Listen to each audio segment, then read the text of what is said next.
मैं नासाराम सुधार चाणक्य विद्यापीठ समाधि विद्यालय बावली आपका ऑनलाइन क्लासेज में हार्दिक स्वागत अभिनंदन करता हूं। आज हम व्याकरण के दौर में संस्कृत में प्रत्यय से संबंधित जानकारी साझा करेंगे। प्रत्यय के बारे में हम समझेंगे। आइए प्यारे साथियों, प्रत्यय संस्कृत व्याकरण का एक भाग है।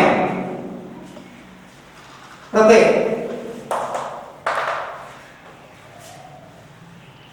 ऐसे संस्कृत में कई प्रकार के व्याकरण के अलग अलग भाग होते हैं। उसमें प्रत्यय भी है। बोर्ड की कक्षाओं में चाहे वो 10वीं हो 12वीं हो, अलग अलग अंकों का इसमें भाग होता है। कोई 4 नंबर का, कोई 6 नंबर का, भले ही फर्स्ट ईयर सेकंड ईयर कोई भी क्लास हो, उसमें प्रत्यय का प्रकरण होता है। ये व्याकरण का एक टॉपिक है। ये भी हम चलते हैं प्रत्यय की ओर। सबसे पहले प्रत्यय क्या है, परिभाषा देखेंगे इसकी। प्रत्यय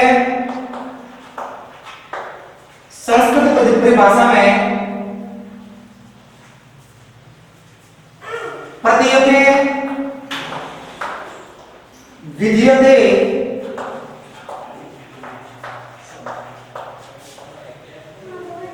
इति प्रत्यय।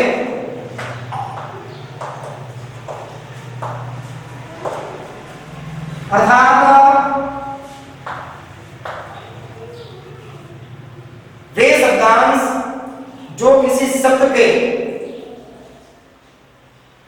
धातु उपसर्ग आदि के पीछे, अर्थात किस शब्द के पीछे जुड़ते हैं और शब्द को परिवर्तन कर देते हैं, प्रत्यय कहलाते हैं। प्रतीयते विधीयते इति प्रत्यय। शब्दांश वे शब्दांश किसी शब्द के पीछे या अंत में लगते हैं, प्रत्यय कहलाते हैं। मुख्य रूप से जो प्रत्यय होते हैं वे 3 प्रकार के होते हैं। नंबर 1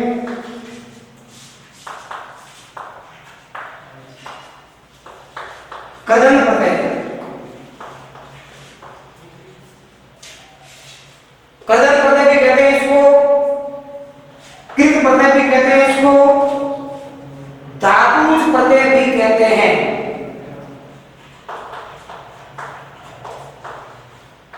चाहे कदन प्रत्यय बोलो, कृत प्रत्यय बोलो या धातुज प्रत्यय बोलो, तीनों एक ही है। दूसरा जो होता है वो है तदित प्रत्यय, और तीसरा जो होता है वो स्त्री प्रत्यय होता है। हम देख रहे हैं प्रत्यय। तो प्रत्यय मुख्य रूप से 3 प्रकार के हैं। कदन या कृत या धातु प्रत्यय, नंबर 2 में तदित प्रत्यय, और नंबर 3 में वो स्त्री प्रत्यय है। प्रत्यय के 3 भाग हैं। सबसे पहले हम एक प्रत्यय के भाग को समझेंगे। क्या होते हैं कदन प्रत्यय, क्या होते हैं तदित प्रत्यय और क्या होते हैं स्त्री प्रत्यय। तो सबसे पहले देखते हैं कदन प्रत्यय। क्या है कदन प्रत्यय? चाहे कदन प्रत्यय को हो या कृत प्रत्यय को हो या धातुज प्रत्यय को, एक ही। तो नंबर 1 में पहला है कदन प्रत्यय।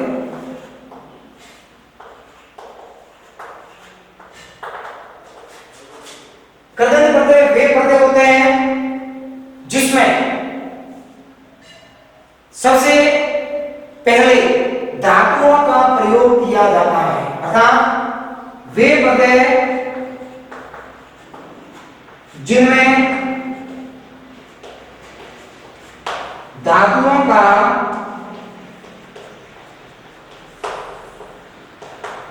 प्रयोग किया जाता है।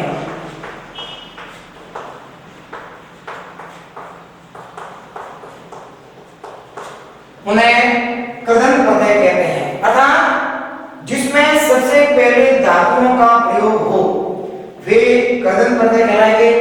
जैसे कत्वा प्रत्यय, कत प्रत्यय, लेप प्रत्यय, कत्वतु प्रत्यय वगैरह, ये सब कदन प्रत्यय हैं। इनमें धातुओं का प्रयोग किया जाता है। दूसरी बात, तो सबसे पहले भाग को देखेंगे। कर्तन प्रत्यय में मैंने आपको कहा कि वे प्रत्यय, प्यारे साथियों, वे प्रत्यय जिनमें धातुओं का प्रयोग किया जाता है वे कर्तन प्रत्यय कहलाते हैं, या कृत प्रत्यय कहलाते हैं, या धातुज प्रत्यय कहलाते हैं। नंबर 1 सबसे पहले हम लेंगे कत प्रत्यय, या कत और कत वतु।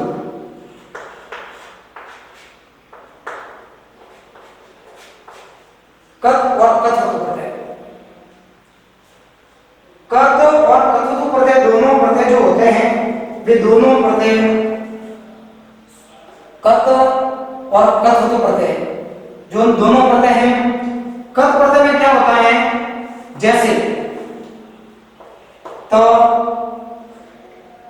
द, द, न, ट और न, ये जिनके पीछे लगते हैं वे कत प्रत्यय कहलाते हैं। त, द, न, ट, न वे कत प्रत्यय हैं, ये भूतकालिक प्रत्यय कहलाते हैं। भूतकालिक प्रत्यय कहलाते हैं। साथ ही कत वतु जो प्रत्यय होते हैं वे प्रत्यय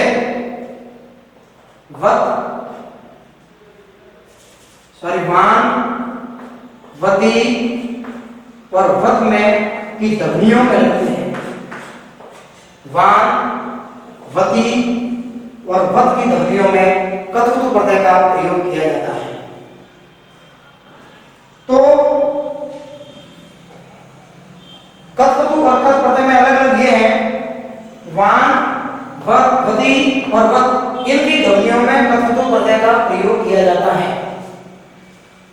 कत प्रत्यय में त, द, न, ट, न, ये जिसके पीछे लगते हैं वे कत प्रत्यय कहलाते हैं। जैसे कत प्रत्यय,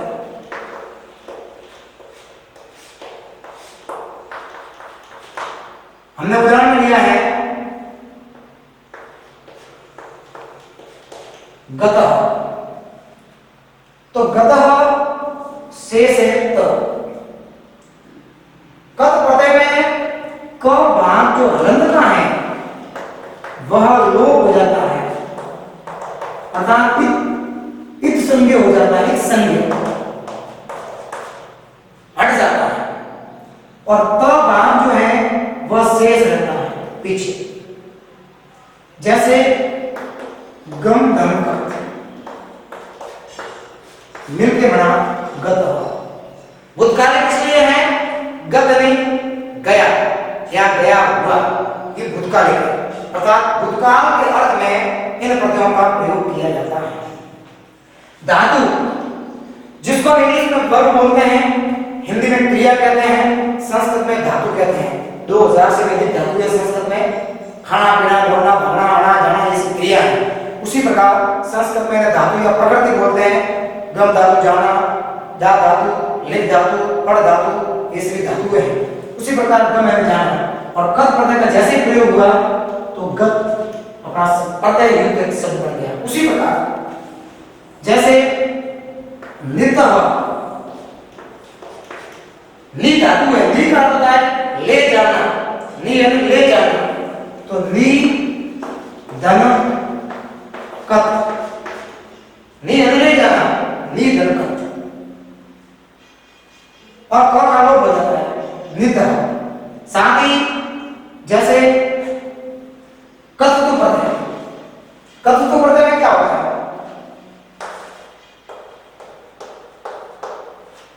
कतु जो प्रत्यय है उनमें वान, वती और वत, अब ऐसा देखा जाए तो वान, वती और वत मतु प्रत्यय में भी लगते हैं, जबकि मतु प्रत्यय है वो तलित प्रत्यय का भाग है। वान पुल्लिंग का है, वती स्त्रीलिंग का है, और वत वो नपुंसकलिंग का है। कतु में वान, वती और वत, पुल्लिंग, स्त्रीलिंग और नपुंसकलिंग। वान, वती और वत ये मतु प्रत्यय में भी लगते हैं। अब फर्क इतना है कि मतु प्रत्यय है वो तदित प्रत्यय का भाग है, तदित प्रत्यय का भाग है, क्योंकि तदित प्रत्यय में की जो परिभाषा होती है, थोड़ा हटके जाते हैं, तदित प्रत्यय की परिभाषा होती है वे प्रत्यय जिनमें धातु न लग करके शब्दों का प्रयोग होता हो, अर्थात शब्द पहले लगते हो, वे तदित प्रत्यय कहलाते हैं।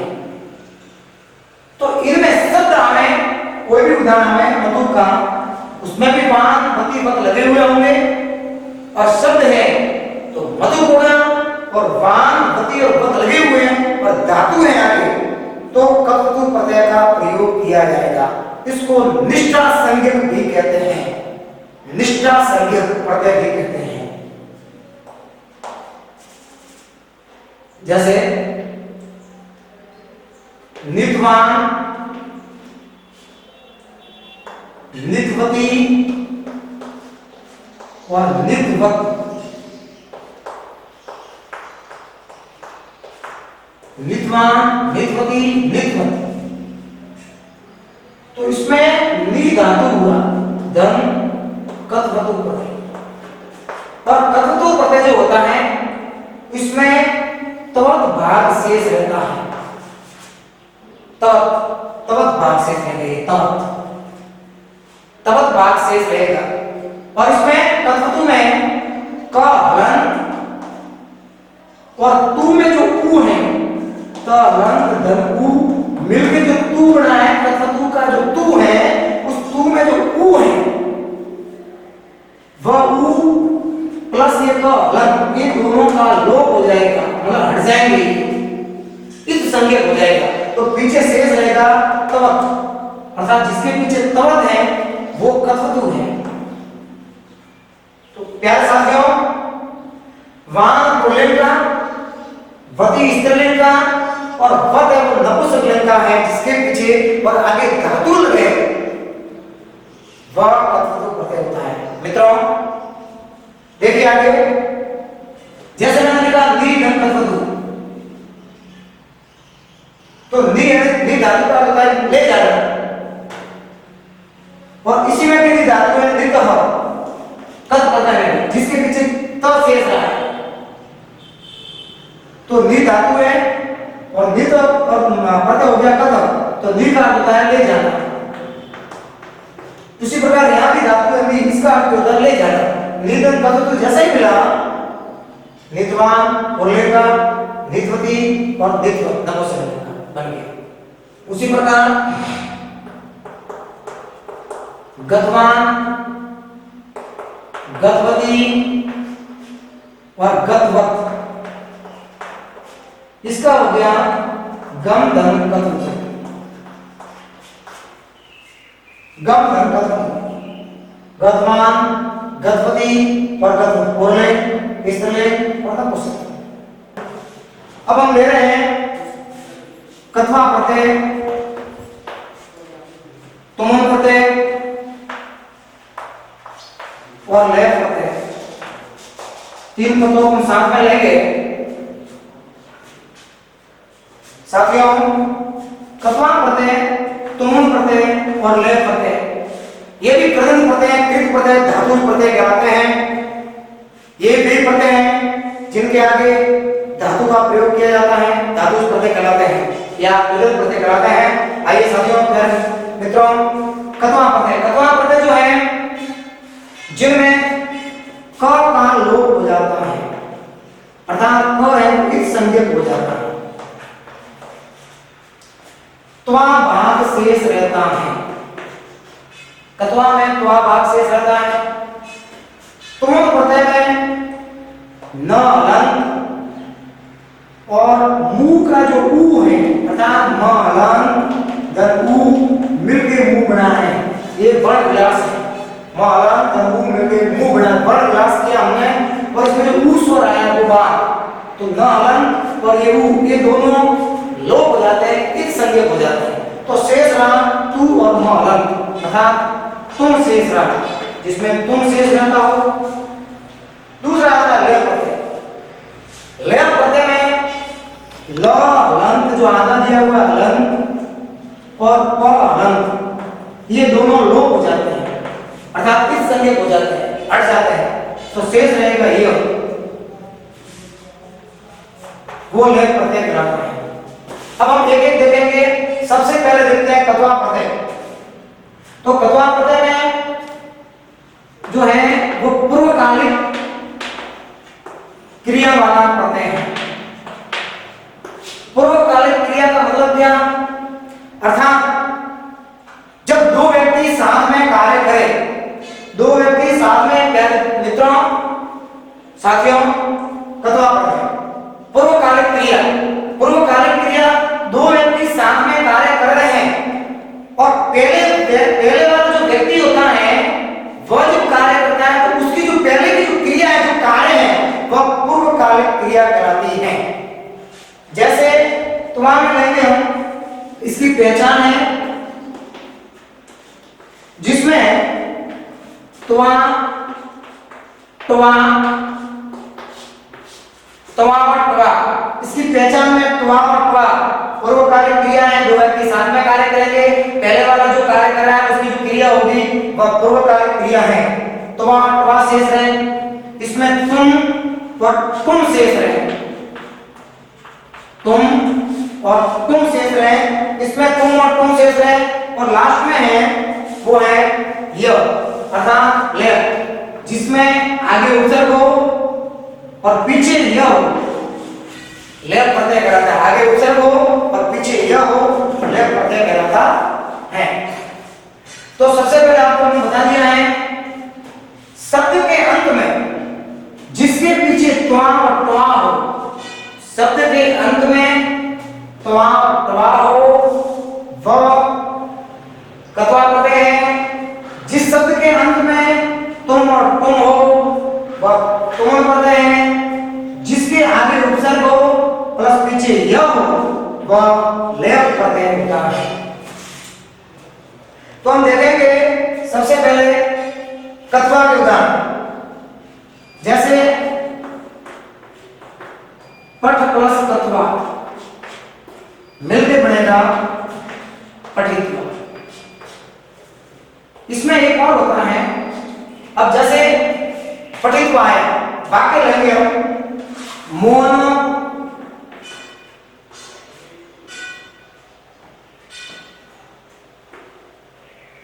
विद्यालय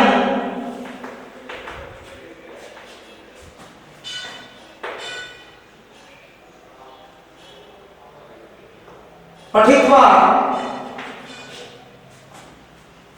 मोहन विद्यालय पठित्वा गृहं गच्छति।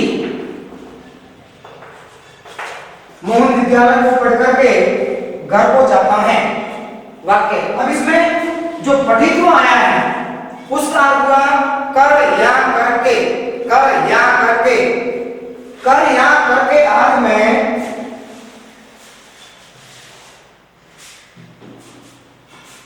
कर या करके अर्थ में, कर या करके अर्थ में कत्वा प्रत्यय का प्रयोग किया जाता है। कर या करके अर्थ में कत्वा प्रत्यय का प्रयोग किया जाता है। पठित्वा, पढ़ करके, जैसे खा दंतत्वा, तो खादित्वा, खा करके कत्वा प्रत्यय का प्रयोग किया जाता है। ये कत्वा प्रत्यय। अब लेंगे तुम प्रत्यय। तुम प्रत्यय में क्या होता है, जैसे इसी प्रकार पठ प्लस तुम, तो हो जाएगा पठितुम। पढ़ करके तुम भाग शेष रहता है, पढ़ करके, जैसे खादंतुम, खादितुम, पढ़दंतुम पठितुम, खादंतुम खादितुम। उसी प्रकार लेप प्रत्यय। लेप प्रत्यय में क्या होता है, ऐसे और उदाहरण बहुत सारे हैं, जैसे क्रीदन, तुम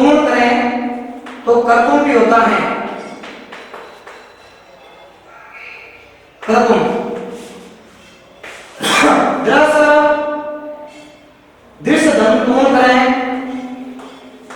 दृष्टुम भी होता है तुम, ये तुम शेषा, ये तुम शेषा पीछे।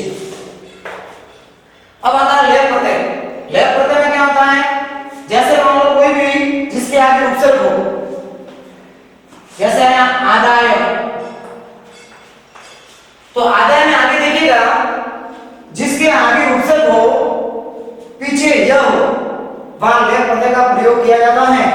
तो बोल तो आड़, सॉरी यहां ले लेते हैं, आड़ उपसर्ग प्लस दा धातु प्लस लेप प्रत्यय। आपको पहले भी अवगत कर दिया है मित्रों कि जिसमें ल और प दंत दोनों लोप हो जाएंगे, एक संज्ञा होता है, पीछे शेष यह रहेगा, यह है। आदाय का अर्थ होता है लेकर के, लेकर के, अर्थात कर या कर के अर्थ में लेप प्रत्यय का भी प्रयोग किया जाता है। आण दा प्लस लेप, आण उपसर्ग है, दा धातु है और लेप प्रत्यय है। इसी प्रकार जैसे एक और उदाहरण लेते हैं, अनध्य, अनध्य, सॉरी अनुध्य। अनुध्य में क्या है, अनुपसर्ग है प्लस अनुध्य। जो अनुध्य शब्द है उसमें अनु उपसर्ग है। अनुध्य का अर्थ है कहना, बोलना, और वद धातु है प्लस लेप प्रत्यय है। अब आपको समझ में नहीं आएगा क्यों, प्रश्न हो सकता है यहाँ कि यहाँ अगर आपने अनु उपसर्ग लिखा है तो यहाँ नु में बड़ा रू क्यों आया, यहाँ नु छोटा है। उपसर्ग में हमेशा अनु उपसर्ग ऐसा होता है क्यों, और यहाँ नु बड़ा है, इसका कारण क्या बता दें। अनुध्य वद धातु प्लस लेप प्रत्यय है। आपने सूत्र समझा होगा, इक प्लस यण, दो प्रत्यार है। संस्कृत में शिव जी ने जो बात में डब्लू भेजा था उसमें से 44 प्रत्यार निकले थे। प्रत्यार का अर्थ होता है कथन, उसमें इक और यण की एक प्रत्यार है। इक और यण, इक प्रत्यार में ई, उ, री और री ये होते हैं स्वर, और यण प्रत्यार में य, र, ल और व ये प्रत्यार होते हैं। अब अपन को ध्यान देना है कि जो एक और यण प्रत्यार है उसमें अनु आया, यहां क्या आया, अनु। तो अनु प्लस उद प्लस लय। अब एक का यह बन जाएगा कैसे, ऊ छोटा है प्लस ऊ छोटा, दोनों मिलके ऊ है वो बड़ा बन जाएगा, अर्थात जो नु की मात्रा है वो बड़ी बन जाएगी। इसी प्रकार अनुद्य शब्द है वो सिद्ध होता है अनु प्लस उद प्लस य, लय का आप ले लेंगे पर य, अनु प्लस उद प्लस य, ठीक है। तो इसमें जो नु में ऊ और ये ऊ दोनों मिलके ऊ बड़ा हो गया, इसलिए अनु उपसर्ग में अनु बड़ा हो जाएगा और यह शेष रहेगा। अब यह जो है ये पीछे वाला, क्योंकि आपको बताया कि लेप प्रत्यय में यह शेष रहता है, लेप प्रत्यय में यह शेष रहता है, और यह प्लस ये द, अर्थात द प्लस य ये दोनों संयुक्त व्यंजन है, अर्थात व्यंजन तो है अलग व्यंजन है, लेकिन द और य मिलते हैं तो संयुक्त व्यंजन बनता है, वो बनता है द, तब ये द यहाँ आया है, इसलिए अनुध्य बन गया। ये लेप प्रत्यय है, तो लेप प्रत्यय में कई सारे बहुत सारे उदाहरण है, जैसे साक्ष्य रक्षा करना, संसर्ग रक्ष धातु प्लस लेप प्रत्यय। क्या है साथियों, कत्वा प्रत्यय जिसमें त्वा ट्वा शेष रहता हो, तुम प्रत्यय जिसमें तुम और तुम शेष रहता हो, लेप प्रत्यय जिसमें यह शेष रहता हो और आगे उपसर्ग हो वह लेप प्रत्यय होता है। कर या कर के अर्थ में इन प्रत्ययों का प्रयोग किया जाता है, ये कदन प्रत्यय कहलाते हैं। इनके के आगे धातु लगते हैं। नेक्स्ट अब लेंगे तृतीय प्रत्यय के सत्रीय प्रत्यय और सामस प्रत्यय।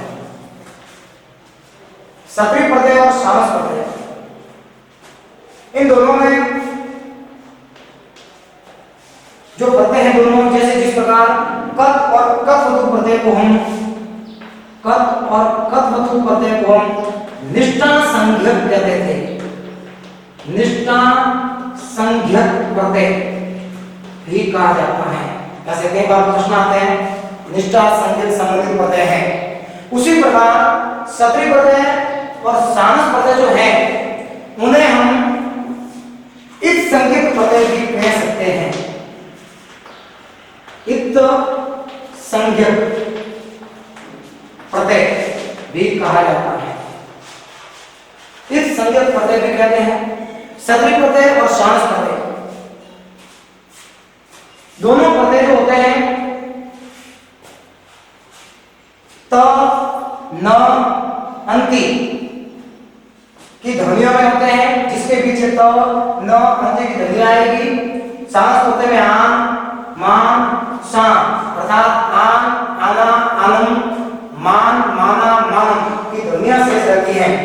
जैसे सत्रीय प्रत्यय देंगे पट धन सत्रीय।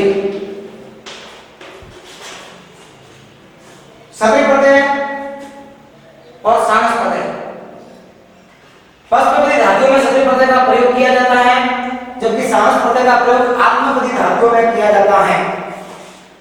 शब्द के अंत में त न अंति है तो सत्रीय है। शब्द के अंत में आन मान और शान या आन आना आनम या मान माना मानम है तो सामस प्रत्यय का प्रयोग किया जाएगा। इन्हें इस संज्ञक प्रत्यय भी कहते हैं। पठन सत्रीय है तो जैसे पठन पठंती और पठक, पुल्लिंग स्त्रीलिंग और नपुंसकलिंग, पुल्लिंग स्त्रीलिंग और नपुंसकलिंग, पठन पठंती पठक। उसी प्रकार जैसे आसधन सत्रीय हसन हसत और हसंती, हसन हसंती और हसत। पठन पठंती पठक हसन हसंती हसत। अन अंति अत अन अंति अत, जिसके त न अंति अर्थात त न और अंति शेष है तो सत्रीय प्रत्यय का प्रयोग किया जाएगा। साथ ही सामस प्रत्यय, सामस प्रत्यय में सामस प्रत्यय जो होता है उसमें मान माना मानम या आन आना आनम है तो सामस प्रत्यय का प्रयोग किया जाएगा। आत्मपदी धातुओं में इनका प्रयोग किया जाता है। जैसे सेव धातु प्लस सामस प्रत्यय, सेव धन सामस है, धातु प्लस प्रत्यय दोनों मिलाकर पद बनेगा अपना सेव माना सेव माना सेव मानम, सेव माना सेव माना सेव मानम। इस प्रकार लगेगा सेव माना सेव माना सेव मानम, सेव धन सामस। उसी प्रकार लब धन सामस, लब में प्राप्त करना लब धातु है। लब माना लब माना लब मानम, लब माना लब माना लब मानम। इस प्रकार लब धन सामस। उसी प्रकार त्रिधन सामस कुर्वाणा कुर्वाणा कुर्वाणम कुर्वाणा कुर्वाणा कुर्वाणम। इस प्रकार से सामस प्रत्यय का प्रयोग किया जाएगा। जैसे दधाना दा धातु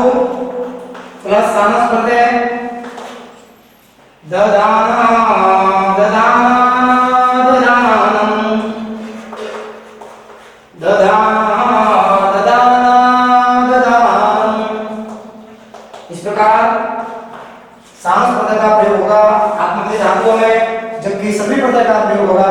पश्चिमी पद धातुओं में जिसके शब्द के अंत में त न अंती हो सभी प्रत्यय हैं, इस संयुक्त प्रत्यय भी कहलाते हैं। सानस में आन, मान और शान, आन, मान और शान, वहां सामस प्रत्यय होते हैं। इस प्रकार ये कर्दन प्रत्यय हुए, अर्थात वे प्रत्यय जिसमें धातुओं का प्रयोग किया जाता है, जिसके आगे धातु लगते हैं, कर्दन प्रत्यय या कृत प्रत्यय या धातु प्रत्यय कहलाते हैं। प्यारे साथियों, अब हम जाएंगे तदित प्रत्यय की ओर। प्रत्यय का अगला भाग है तदित प्रत्यय।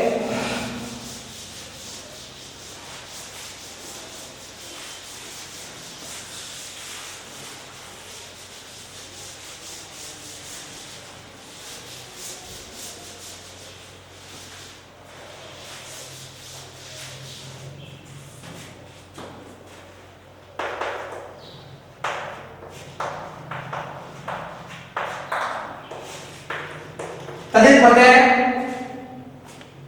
तदित प्रत्यय वे प्रत्यय जिसके आगे शब्दों का प्रयोग किया जाता है या जिसके आगे शब्द लगते हैं, वे तदित प्रत्यय कहलाते हैं। जैसे सबसे पहले हम लेते हैं मतु प्रत्यय। मतु प्रत्यय सबसे पहले मतु प्रत्यय लेंगे, तदित प्रत्यय है, इनमें शब्दों का प्रयोग होगा न कि धातुओं का। तो मतु प्रत्यय में क्या होता है, जिसमें मैंने आपको पहले भी कथतु में बता दिया था कि वत, सॉरी वान, वती और वत, मान, मति और मत, ये जिसके पीछे शब्द के अंत में जिसके पीछे हो वह मतु प्रत्यय है, ये तदित प्रत्यय है। जिसके पीछे, जिस शब्द के पीछे वान, वती और वत, मान, मति और मत ये शब्दों के पीछे होंगे, वे मतु प्रत्यय कहलाएंगे। प्यारे साथियों, कथतु प्रत्यय में हमने देखा, कथतु प्रत्यय में भी कथतु प्रत्यय के पदों में भी वान, वती और वत आते हैं। तो मैंने पहले भी आपको अवगत कर दिया है कि कथतु प्रत्यय निष्ठा संकेत प्रत्यय है, कर्दन प्रत्यय है। वान, वती, वत अर्थात पुल्लिंग, स्त्रीलिंग और नपुंसकलिंग में आएंगे, लेकिन धातुओं का प्रयोग होगा, उसके आगे धातु होगा। जबकि मतु प्रत्यय में वान, वती और वत आएंगे, लेकिन आगे धातु न होकर शब्द होगा। साथ ही जिन शब्द के अंत में, जिन शब्द के अंत में, जिन शब्द के अंत में अ का प्रयोग हो, अ का प्रयोग हो, उनमें वत और वान, वती और वत लगाया जाएगा।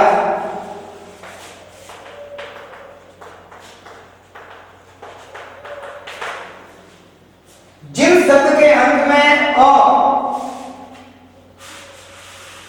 का प्रयोग हो, उनमें वान, वती और वत लगाया जाएगा। जैसे उदाहरण हम लेंगे, जैसे हमने उदाहरण में लिया गुण, ज्ञान, गुण, ज्ञान,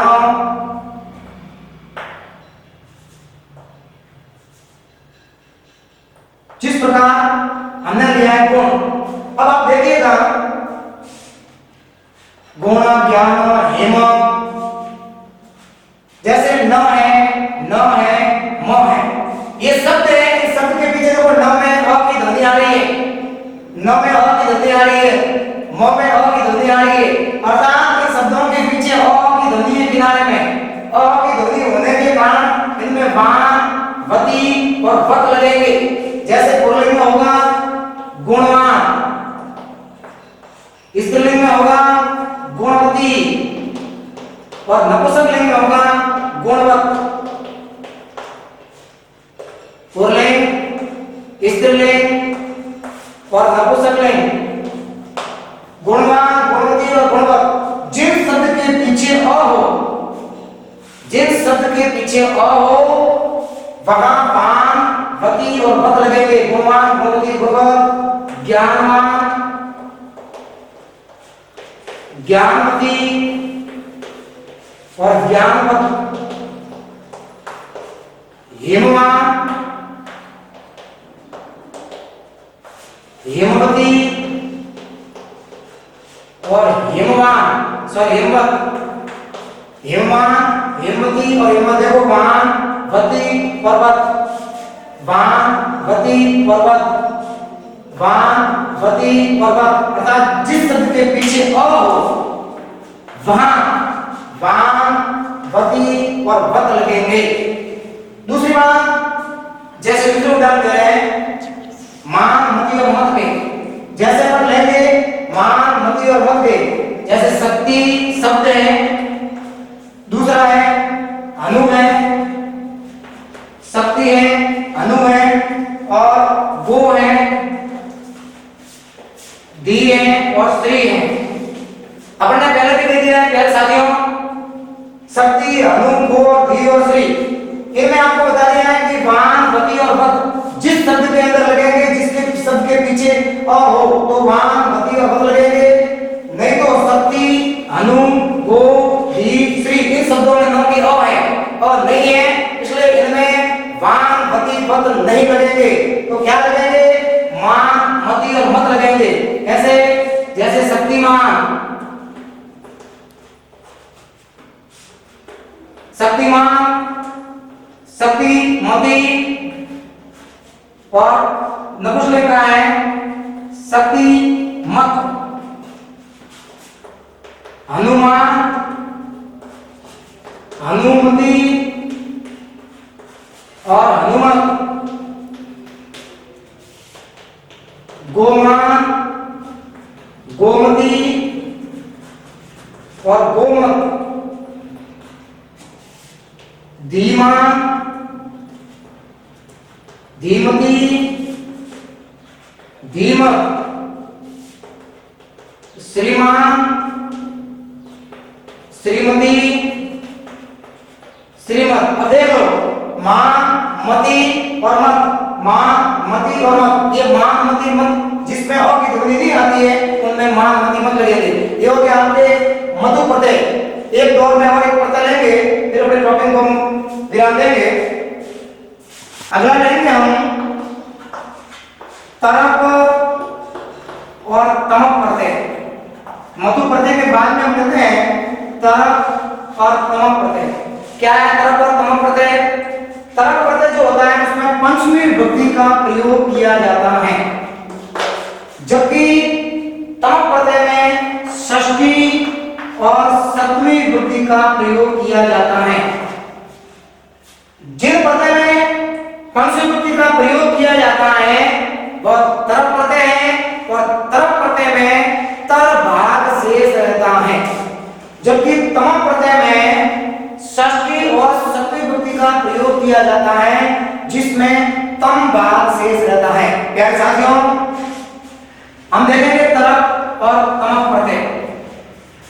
तरप और तमक प्रत्यय वे प्रत्यय जिनमें जहां दो की तुलना में किसी एक की विशेषता को उजागर किया जाता है या जहां दो की तुलना में किसी एक को विशिष्ट समझा जाता है उन्हें तरप प्रत्यय का प्रयोग किया जाता है। दो की तुलना में किसी एक को विशेष समझा जाता है या विशिष्ट समझा जाता है उन्हें तरप प्रत्यय का प्रयोग किया जाता है। जैसे उदाहरण में हम लेंगे दो की तुलना में किसी एक व्यक्ति को या दो की तुलना में किसी एक को श्रेष्ठ माना जाए वह है तरप प्रत्यय। उसमें पंचमी का प्रयोग होगा। जैसे राम खाली जगह पटुतरः। प्रश्न आया हमारे, ऐसा कोई प्रश्न कंपटीशन में भी आ सकता है। राम खाली जगह पटुतरः, पटु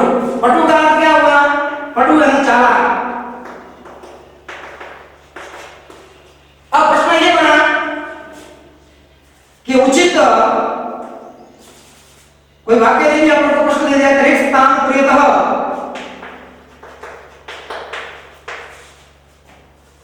रिक्त स्थान कुरु, या कोई प्रश्न इस प्रकार से दे सकता है निम्न पदाना उचित पदम चिनुत, ऐसा दे दिया। और प्रश्न में दे नंबर 1 राम, नंबर 2 रामेशु, नंबर 3 रामा, और नंबर 4 में दे दिया रामेण। इस प्रकार हमको प्रश्न दे दिया कि उचित खालियों को भरनी है, रिक्त स्थान को पूरी करनी है निम्न शब्दों में से। तो आपको पहले साथी बता दिया है कि तरफ प्रत्यय है, उसमें तर भाग शेष रहेगा। तरफ प्रत्यय में पंच विभक्ति का प्रयोग किया जाता है। साथ ही दो की तुलना में किसी एक को विशेष माना जाए, वह तरफ प्रत्यय जैसे राम और पटुतर चालाक है। तो मैंने आपको बोल दिया, क्या बोला कि तरफ प्रत्यय में कौन सी विभक्ति लगती है? पंचमी। तो बताओ 4 शब्दों में से पंचमी वाला शब्द कौन सा है? राम, रामेशु, रामा, रामेण। तो आपको बताइए प्रथमा का है, सप्तमी का है, तृतीया का है, और ये पंचमी का रामा है।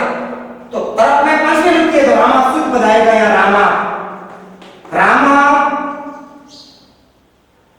सॉरी रामा का पटुतर है, राम से ज्यादा कौन? मोन, मोन रामा का पटुतर, मोन राम से चालाक है। अब इसमें पंचविभक्ति का प्रयोग हुआ रामा। उसी प्रकार इसके उदाहरण होंगे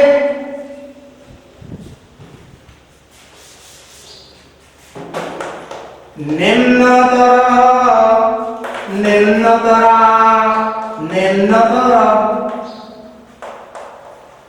निम्नतर, निम्नतरा, निम्नतर, निम्नतर तरातरम, तर तरा तरम पुल्लिंग स्त्रीलिंग और नपुंसकलिंग, तर तरा तरम। उसी प्रकार पटुतर, पटुतरा, पटुतरम,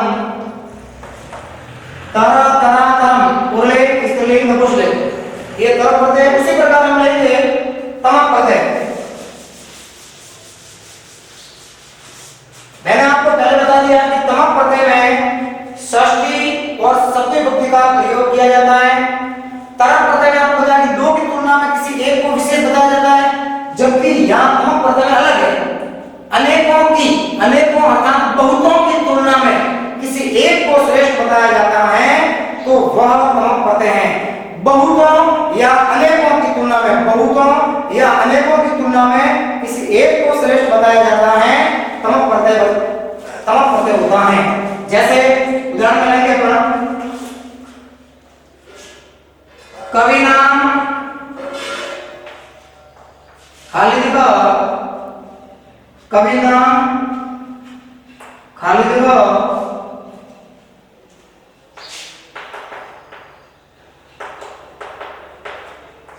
कालिदास,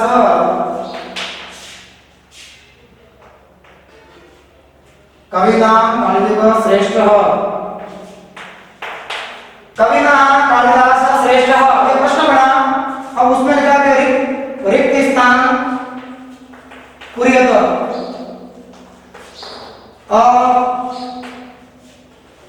दे दिया है कवि, ब दे दिया है कविसु, स दे दिया है कवि नाम, और द दे दिया है सर्वे।